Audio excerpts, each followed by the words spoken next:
Alhamdulillah wa salatu wassalamu ala rasulillah wa ala alihi wa sahbihi wa man wala. So inshallah ta'ala tonight I wanted to talk about really one of the most beautiful narrations that you find that narrate the Prophet ﷺ giving special advice to one of his companions, especially when the Prophet ﷺ is talking to one of the younger companions, someone like Anas radiallahu ta'ala anhu or Ibn Abbas radiallahu anhuma or others. They're really special hadith. They contain many treasures, and the nature of the delivery also is a lesson in and of itself. Now, this narration that I'm going to share, which is narrated in Tirmidhi grades it as a Hasan hadith, as a good hadith, but there are some problems with the chain of narration. However, the lesson, beyond the weakness that might be in the chain of narration, the lesson from this is really a powerful lesson that Anas ibn Malik radiallahu ta'ala anhu is reported to have said, قال لي رسول الله صلى الله عليه وسلم, that the Messenger of Allah صلى الله عليه وسلم said to me, يا بني إن قدرت أن تصبح وتمسي ليس في قلبك غش لأحد فافعل. ثم قال لي يا بني وذلك من سنتي ومن أحيا سنتي فقد أحبني ومن أحبني كان معي في الجنة. He says that the Prophet ﷺ said to me, "O my son, if you are capable." So again, just the nature of the delivery, that this is the Prophet ﷺ giving heartfelt advice to Anas ibn Malik radiallahu ta'ala anhu, who he raised in his own home. "O my son, if you are capable of waking up in the morning and ending the evening without any hatred in your heart for anyone, then do so."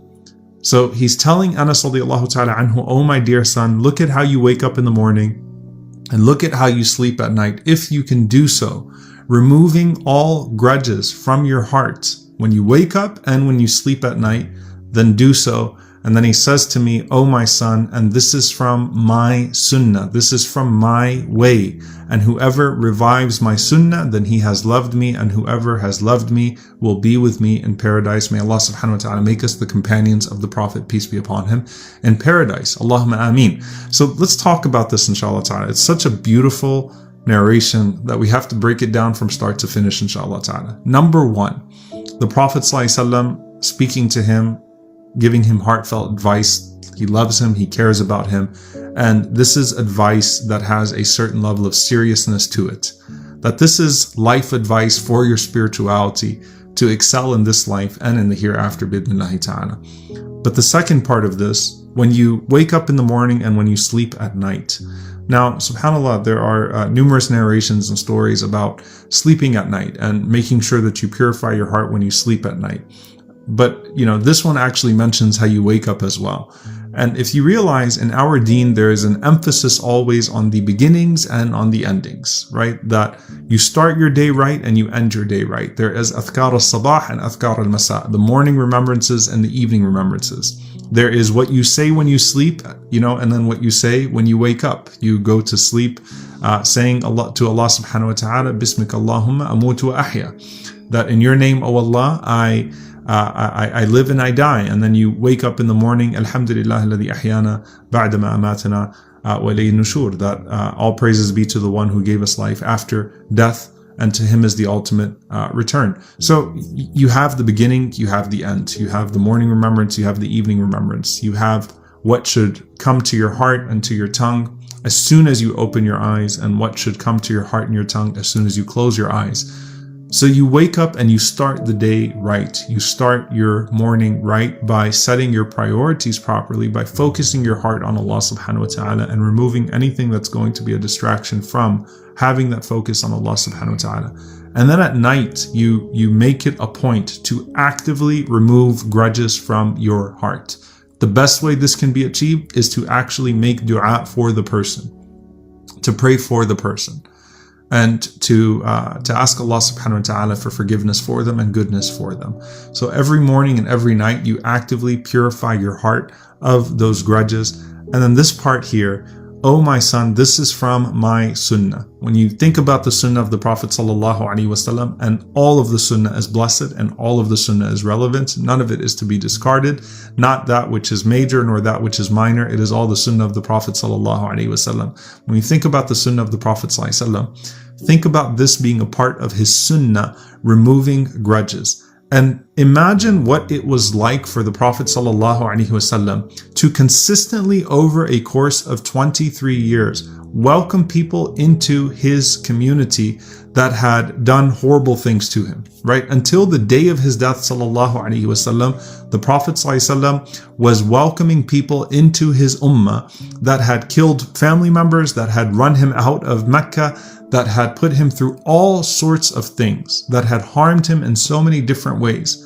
And the Prophet ﷺ is accepting their repentance and accepting them into the community and not mistreating them, nor reminding them of the harm that they committed against him. He has a heart to make dua for them, to pray for them, even in Uhud as they're knocking his teeth out.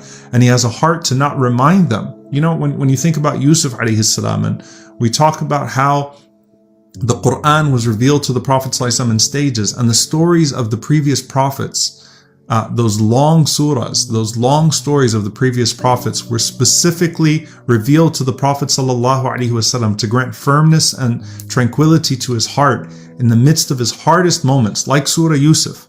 And when Yusuf alayhi salam says to his brothers, there is no blame upon you today, la tathrib alaykum al-yawm, how did the Prophet ﷺ settle that in his own heart to where he carried it to that momentous occasion of Fatah Mecca, of the conquest of Mecca, where he could have held his brothers to account. He could have done to them what they did to him, but instead the Prophet ﷺ repeats what his brother Yusuf repeated. It settled in his heart when he was still in Mecca being persecuted. It stayed with him when he returned to Mecca as well, and that's what he said. La tathrib alaykum al-yawm, right? That there is no blame upon you today. May Allah subhanahu wa ta'ala forgive you. It's powerful, right? That this is the sunnah of the Prophet ﷺ. The people that tried to kill him, the people that killed his family members, the people that persecuted him, the people that caused him all sorts of hurt, people within the community that might have said things to the Prophet ﷺ and done things to the Prophet ﷺ, and out of his mercy, he did not retaliate or mention it to them, and he could have held it in his heart and maybe, given a sharper khutbah or a harder task to those people in the community that gave him some harm. But the Prophet ﷺ constantly lets it go. In fact, one of the miracles of the Qur'an and one of the proofs of its divine authorship is how after the slander of Aisha radiallahu ta'ala anha, if this was the Prophet ﷺ authoring the Qur'an and not divine revelation, do you really think it would have been وَلْيَعْفُوا وَلْيَصْفَحُوا أَلَا تُحِبُّونَ يَغْفِرَ اللَّهُ لَكُمْ, forgive and show mercy, pardon, overlook those who have harmed the Messenger ﷺ with this horrible slander? Don't you want Allah subhanahu wa ta'ala to forgive you and show mercy to you? If this was a man alayhi salatu wasalam who was, as they claim, authoring the Qur'an himself and doing it in accordance with his personal goals, wouldn't it have been one of a vindictive nature of going after those that harmed him? Rather, it was forgiveness and pardoning and mercy.